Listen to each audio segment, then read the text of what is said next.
Welcome back to my channel. I am sitting with Dr. Allie today to talk about acupuncture and laser. I put a question box up on my story and we are going to answer your questions today. If you didn't know, Hudson went paralyzed as a puppy and had spinal surgery, and ever since then I have done acupuncture and I've learned so much about it, and today I'm so excited to sit down with Dr. Allie and I'm going to have her introduce herself now.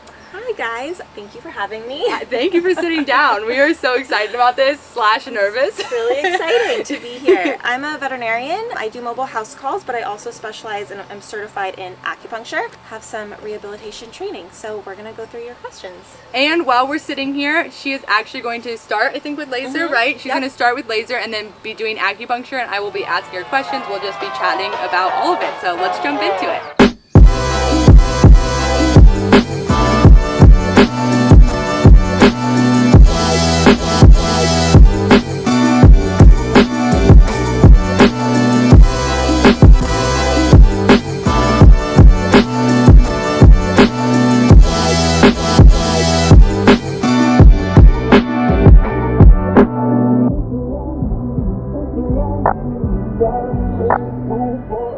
Okay, we gotta put on these really ugly glasses to protect our eyes. She's gonna just talk through what we're doing, and then I'll kind of jump into the questions that I have written down from my page. Perfect. So we are starting with laser therapy. It's also called low-level laser therapy or cold laser because it doesn't get warm, but it does release different wavelengths of light.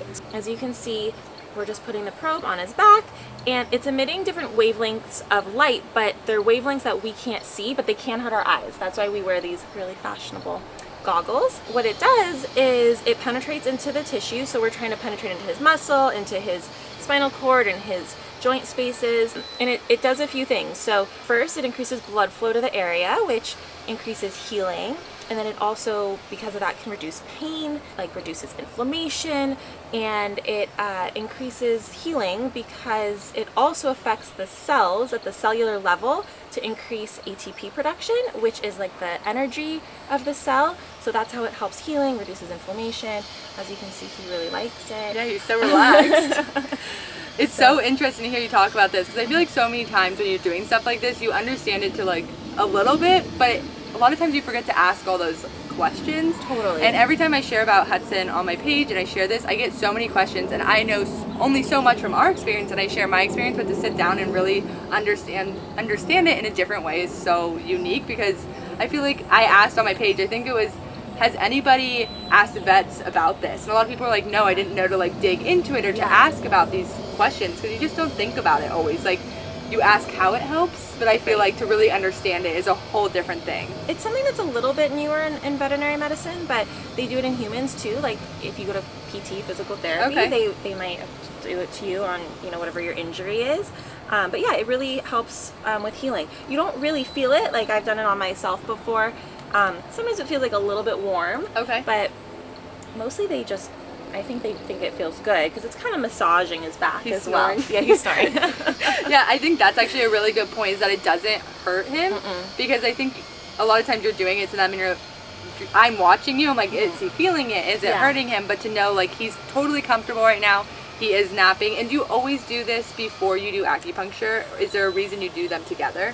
So together, yes. Before, no. Okay. Together, I think they work synergistically. Okay. Sometimes I don't do both, but like 99% of the time, I'm always doing both. I think they just work really well together. Before or after doesn't really matter. Okay. It's just my little protocol, and we just kind of stick to it. Around. It relaxes them, so I think that's why I start with it first. Okay. It just kind of relaxes them. We get into the groove, and then they are ready for their acupuncture. Yeah, no, he's so relaxed right now. Ready for acupuncture. He loves acupuncture. I guess since we're starting with laser, we'll kind of jump into those questions right now and then go into the acupuncture. So what are some of the reasons, I guess, you would get laser? Like for him, we do it because he had kyphosis. Right. And I know a lot of dogs get IBDD. Is that also a common reason you would do it? Absolutely. So my laser has settings. Okay. And there's preset settings, but they're every disease process that we're treating, the settings are a little bit different. Okay. So it's based on penetration into where we're trying to get. So for IVDD, I'm trying to get in between the vertebrae, Okay. basically trying to get in between there. Oh, but I interesting. also go on the sides, which is the muscles, Okay. because a lot of times the muscles spasm too, and that's when you get like, he gets a little crooked, or why he's kyphotic. Yeah. Kyphosis is when he's that arch. Yeah. So I'm trying to reduce the muscle spasm, but also reduce the inflammation between the vertebrae. Okay, and if like a dog had, I don't know, I know they have joint issues and like hip issues. Is that also Absolutely. something you would do it for? Okay. Absolutely. It'll be helpful for like tendon and ligament injuries too. So Okay. like when dogs tear their cruciate, really, really helpful for that. Any inflammation. So we do it for a lot, like skin infections, wounds. Okay. Wounds. Really? Yeah, like any kind of infected wound, it Okay. helps decrease the bacteria and also increases healing. Oh, Like I did one interesting. for a dog bite wound, two Yeah. dogs got in a fight.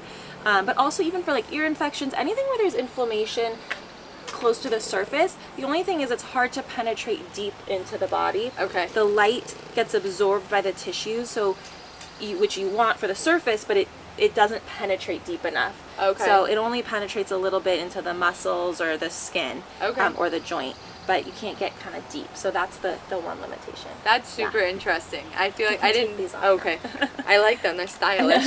Wow, it's so much brighter out. I know. Yeah, I think that's super interesting. I'm kind of going off of questions that you Yeah. asked, but kind of just also chatting. I know you do dogs, you do horses. So is this like something you do for horses, dogs, cats? Absolutely. Yeah, cats.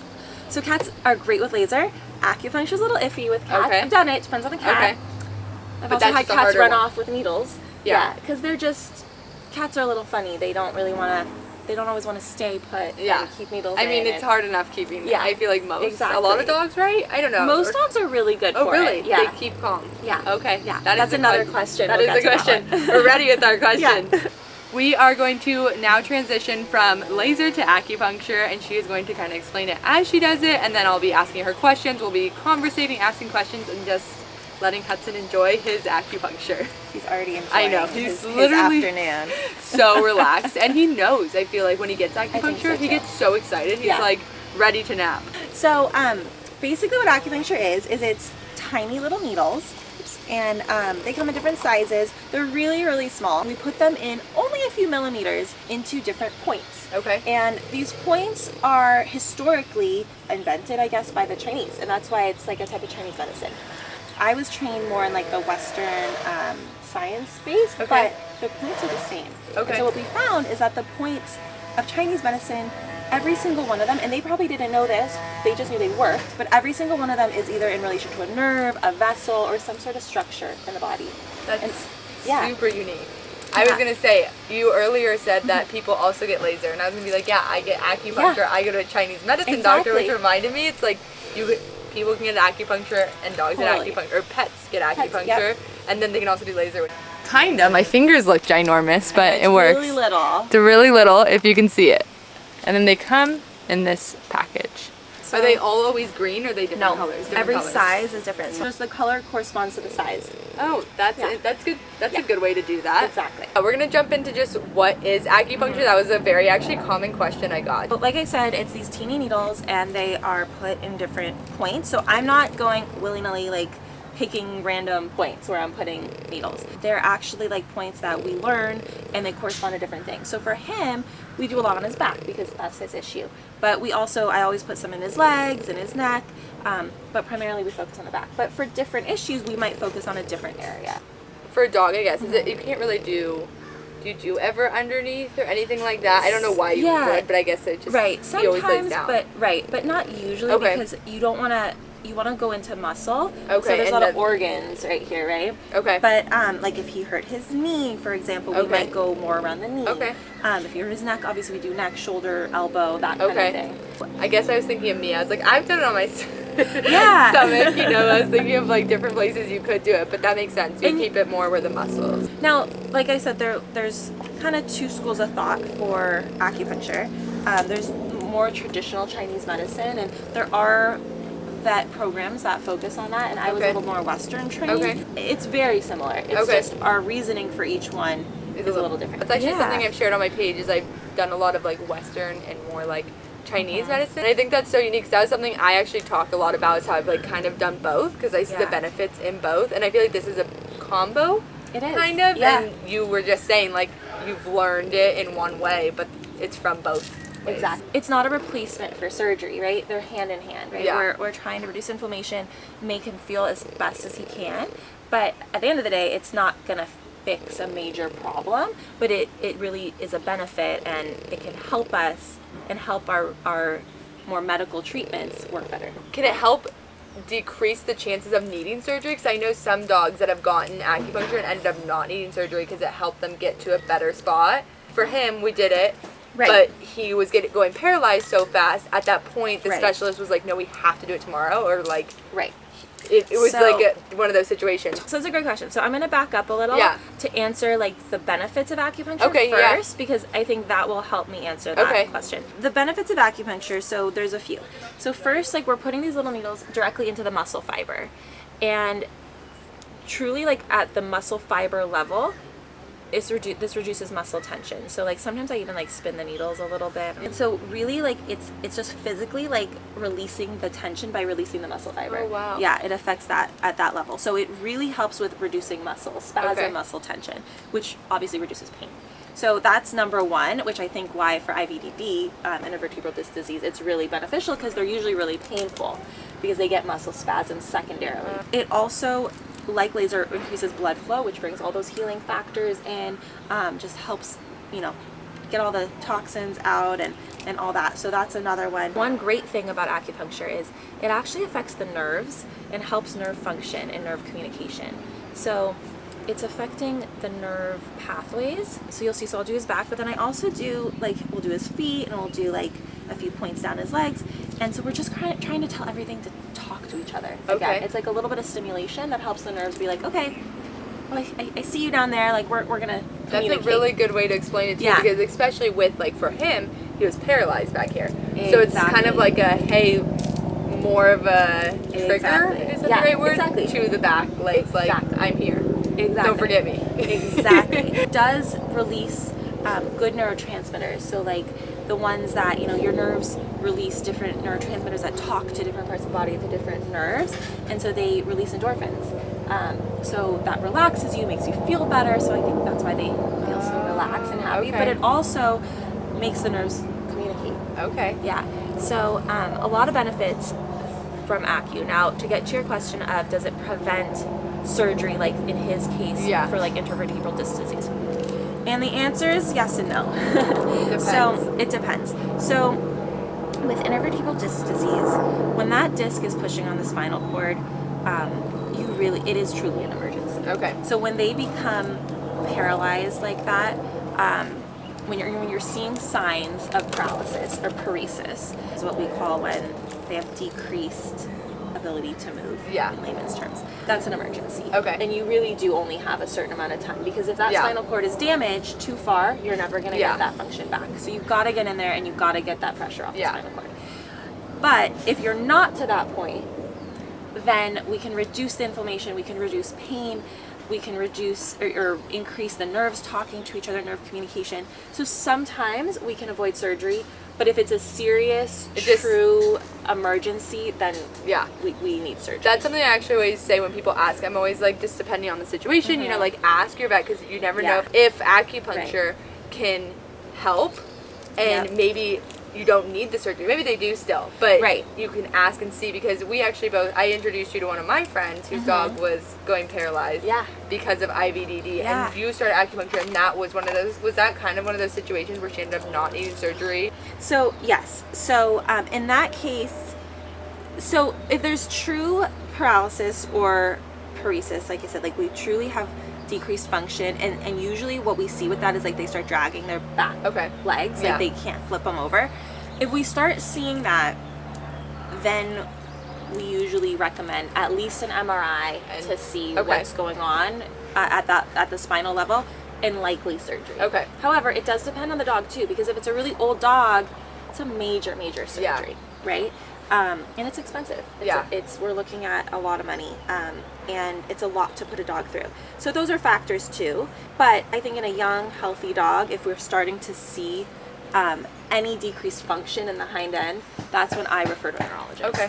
But if it's pain, which we see a lot of the time, we just see pain, usually that's not something we jump to surgery because we don't have decreased function, but they're really painful. It's like, you know, when you pinch a nerve in your neck or something, it's excruciating pain.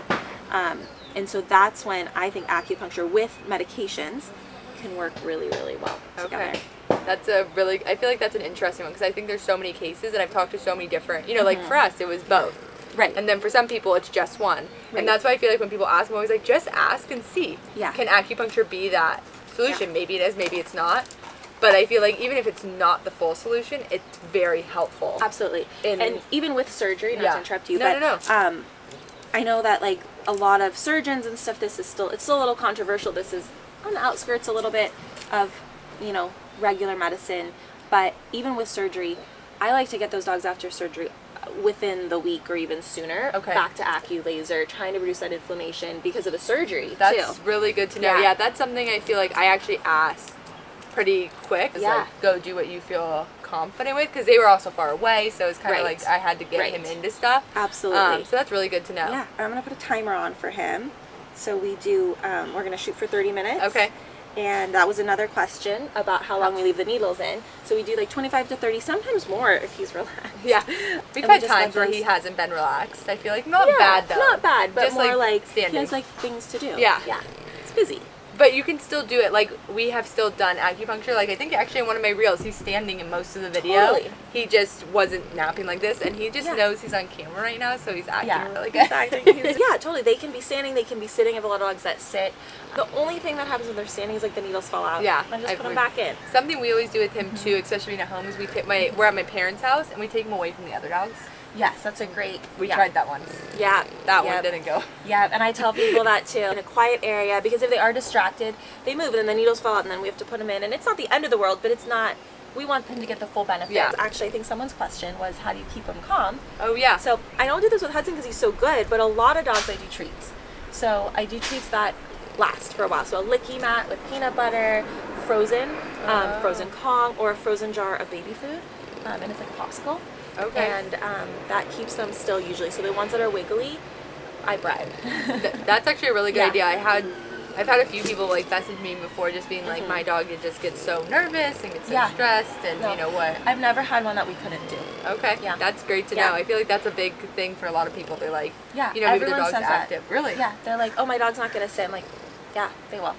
And some are better with the owner, some are way better without the owner. Okay. Usually like 90% of the dogs we do food and they're fine, and some are not food motivated and they just sit and we pet them and that's fine too. But yeah, exactly. Exactly. He's just not super motivated.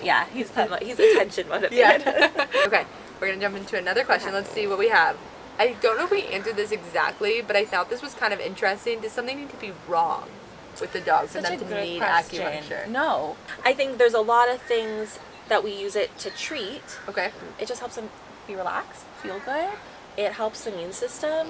There's so many benefits to it. So there doesn't have to be. If you're an owner that is proactive and wants to get your dog into acupuncture, go for it. Like for us, for same, right? Like if we can take care of ourselves, I know that I'm bad at that, but if we take care of ourselves and our bodies before we get injured, it's always better. That's really good to know. I feel like that's something I would do when we got another puppy, is just like do it kind of maybe from the beginning. Maybe you don't do it as consistently. Exactly. But you do it. And is it something, I saw this question too, it kind of goes off that. Yeah. Okay. Is it preventative? So like it if you were doing it for what? Okay, let's just, I feel like IBDD is such a common one. Yeah. Is it something that could be preventative for IBDD? That's a great question. And I know we kind of touched on it. Yeah. So again, I think it's no, rolls over. So I think like true IBDD, where you are having a problem with the disc and we're pushing on the spinal cord, and there's different types of IBDD, but in different locations, of course. We may never be able to truly prevent if like you're genetically predisposed, but if we can keep their core and their back as healthy as possible, then we're gonna try to stave off as many problems as we can. So it's like us, right? Like I know that like my back feels better when I work on my core, right? Like, and so if we can keep their muscles not spasming and we can keep them relaxed and keep them in good health overall, we're going to be a lot less predisposed to getting, disease. That's great to know. I feel like that's definitely something I would probably consider with another Frenchie or another dog, just Absolutely. being on top Yeah. of it, and even having that conversation with your vet, Yeah, and finding totally. a vet that's open to it, being like, is it worth starting? Okay, the next question is, how long and how often do you need to do acupuncture? Yeah, that's a great question. So we'll start with how often. he's just getting comfy. Start with how often. So every dog is different, but usually if we're doing it for an injury or a disease process, I usually say once to twice a week to start. Okay. To start, right? If we're having a lot of inflammation, because it is something that's not a one and done. And I always tell people that, because sometimes I have people call and they're like, well, I just want one session. And I'm like, I'm happy to do it. Honestly, I think you're wasting your money, because one session doesn't get you very far. I feel like people expect immediate results, and Right. that's just not what this It's is. not. It's healing. It's healing your it's body a process. Exactly. versus and it's the masking same, the problem. similar to like us. Like if you hurt your back and you just go for like one massage or one chiropractic treatment, that's usually not enough, right? You go for the duration. So usually start out with once to twice a week. I don't like to do more than that for acu. I think it gets a little bit too much if we do Okay. more than twice a week, at least to start. Because sometimes they can be a little bit sore after, like you have a good massage, but like on an injury, Yeah. Sometimes it's like a good sore, but a little bit, Okay. they feel it sometimes the next day. But as we get more chronic management, like kind of Hudson, Yeah. who's way out from his surgery, we can go from every a couple weeks, every month, Okay. something like that. But it is something that is not just one and Yeah, done. no, it's definitely healing the body. I mean, he's been doing it since he got surgery, and I noticed such a difference when we are Yeah. not on top of it. Exactly. It's like, but it's like I don't want a solution that's just masking his problem, Right. because he has obviously a long-term thing Right. he's going to have to deal He's with. gonna have this and this forever, is yeah. something that's helping him continue to stay on top of it Exactly. versus it going downhill and forgetting about it until the Right. problem reoccurs again. Right. Because It certainly could. it could. Exactly. And even with this, I mean, it's a big thing he went through, and Yeah. this is helping him be able to do what he does every day. Because when he doesn't get acupuncture, he kind of starts to fall out from himself again, and he just isn't as active, and you can tell he's in more Right. pain. Where this is like Stiffer. Yeah, Yeah. exactly. He walks Yeah. way stiffer. It is something to do continuously. Now, how long Yeah. do you continue? That's another question. And honestly, most dogs, we do continue always. Yeah. We usually sometimes push out to about monthly or so. It's maintenance. Yeah, something really important I feel like to know also is I have insurance for him, Yes. and insurance Great. covers our acupuncture, which is huge. Especially if you have, sometimes there's like a holistic clause or alternative medicine clause. Oh is what yeah, they call make sure it has that. Call it, yeah. It's huge for Yeah. acupuncture, and it makes staying on top of it Yeah. so much easier. Yeah, no, that's a great point. So going off of that, I think this is actually really interesting, talking about masking a problem or really healing it. Right. Somebody asked, and I think this is interesting, it just made me think of this, was can it interfere with other medications? That's a great question. Not really. We really like it because it actually, I find that it helps reduce our reliance on other medications. So like other pain meds, sometimes we can lower the dose. Oh, really? Oh, that's Because so cool. we're helping with pain control. That's amazing. Which That is- was something I didn't want to do forever, was Right. medications. He had some coming off surgery. course, yeah. But it was how can we get him off those Right. as quick as we can? Because and I this felt that helps. was more of a mask Yeah. than actually healing his body.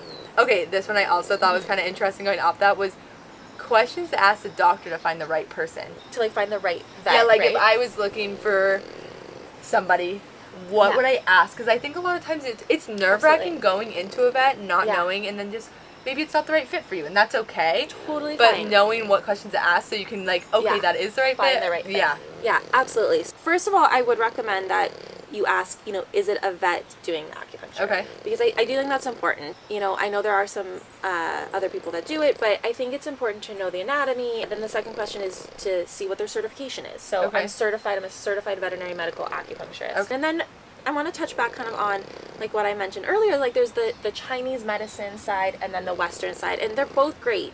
It's just a different school of thought. Yeah. So one might fit better with you. No, with that's what great. you want to do. And then the last thing is if you're searching for someone who does this, a lot of the rehab places, those are great resources. Okay. Because not only do they often do acupuncture, they often do laser, but they'll also do basically physical therapy. Physical therapy is what you do on humans. It's a term Yeah. reserved for humans, but it's what describes rehabilitation. So they'll do exercises, therapeutic exercises and things like that. In California, that will always be supervised by a veterinarian for our state laws. Other states are different. Like you can go to someone like that that's not supervised by a veterinarian. But in California, it will be run by a vet. So they'll do your eval and they'll get you on a program. We had that for him when he first came out of surgery. We did rehab, acupuncture, and laser all at the same place, and then we were on a program. I think those are great points. Just knowing what you're looking for, I think, because everyone's going to want something a little different. And what are you looking for? And to ask those questions, maybe even asking yourself, like, what do I want? What am I looking for? And what am I looking for? Do because I want more like holistic herbal medicine. So I don't personally do a lot of herbal medicine. I'm just not trained in that. I think that's great, but I'm not trained in like the Chinese medicine of herbs. But maybe that's something that someone's interested in. So you would want to get someone who's, you know, has had that training. That's a great point, because I've done both with him. I think, like, we're obviously traveling, so it's like when we're here we see you, and we're somewhere else we do other things, but like seeing different options, like I guess knowing what you want. That's what it is. And there's someone out there for everybody. And like you said, it's okay if you don't fit with your vet. I tell that to people. We're not always, you know, you want to mesh and feel like trust in your veterinarian. So definitely. The fact that she's sitting down with me right now to do this, because I definitely put her on the spot for this. One more question from here. This one's a little heavier, but we'll talk after it too. But what are the dangers of acupuncture? Yeah, that's a great question. So the short answer is not very many. There's very few side effects if you're doing it correctly. So like I said, like if you misplace a needle, you don't want to put it in an important structure. You know? I'm not going to be doing his acupuncture. Exactly, right? Like we don't want to go in the abdomen. We don't go in the eye. You know, like those are kind of obvious. Doing it correctly, there's very few side effects. I think that kind of falls back into our last question too, is like what to ask. It's like you said, asking to make sure it's the right fit. And I always do a consult first, because and like I said, most dogs are fine, but sometimes they're not the right fit. And also asking, you know, what you guys are getting out of it. The one contraindication I would say of both laser and acu, but mostly laser, but both, is certain types of cancers, especially if there's like a tumor. You don't want to put needles in a tumor. You don't want to laser a tumor just because we're increasing that blood flow. And you don't want to bring more blood to the tumor, the cancer. You don't want to spread that. So that's the only thing. We would probably still do it, but go around it. Fine to do around it. It depends on the type of cancer. We would stay away from like a tumor. So a lot of dogs I see have like, you know, lipomas or bumps and lumps. I see a lot of older dogs, and we go around those. I always say, like, if you're interested in it, meet with your doctor or your vet and just have a consult first. You know, don't jump right. You like ask her questions. It's good to ask questions. I think that's both ways. That's a good point. I think that's something, like, asking questions can be so scary, and that's something I learned so much with him, because it took us so many vets. It took us 6 vets to get him diagnosed. But I was young, and I didn't know exactly what questions to ask, and as I went, I learned, like, you need to ask questions, you need to advocate, and, like, the vet should be asking questions back probably too, like, what is happening? I learned to take videos of everything, because then I can because like take videos. That was recently. His back legs were acting up, and I was like trying to explain it, and you were like, I need to see a video. I need to see the video. And I was like, I have a video, and I video everything. And I think that can sometimes, I actually think people be like, why are you videoing that? You know, like maybe in the moment, like especially with me doing social media, like why are you videoing it? It's like, I've learned you video everything. Like he was having a muscle spasm. I think we talked about. And in the moment, I wanted to just, I wanted to just like fix it, but I was like, you know what, I'm going to let him have that for like a minute. I'm going to video it, then I can get him the help he needs versus it happening over and over. Absolutely. And like, I tell people, especially like all the time, but seizures too. Like they want to hold their dog and I'm like, just get a video, because there's so many things that could be. So that's a really good video. No, that's a great tip. Felt like there was points where I'd be like, have a hard time videoing it, especially because it's like I do social media, so I would never want to be like, that's the reason, because it's not. No. Yeah, just but I learned. Every vet I went to was like, oh, do you have a video of him like dragging his legs? And like that was not what I was thinking of. Like, but now I do. Like even during his recovery, I have a good amount of stuff, but like not a lot, because it's hard to video your dog when they're in that. But you realize how beneficial it is. Right, because you can compare, especially when you're seeing them every day. It's hard to say, oh, is this better? But if you like look at a video or a photo from, you know, a week or a month, you can really see. Exactly. Is there anything else you want to mention today in our video, or anything else you want to chat about before we wrap it up? I know. I think we touched on We touched on a everything. lot. Yeah, we touched on a lot. This was really fun. This was so much fun. Yeah. Thank you for taking the time Thank to you sit for down, having and me. Hudson gets his acupuncture, I gets to know. relax. Thank you so much. And if you have any other questions, leave them in the comments. Maybe one time we'll do a different video on something else. That'd be fun. super fun. I feel like I have so many love it. questions now just sitting here. I'm like, ooh, what about this? What about that? You know, just we'll like do maybe part 2. we'll do a part 2. But and thank you so much for watching. Don't forget to like, comment, and subscribe. Gotta leave room for us.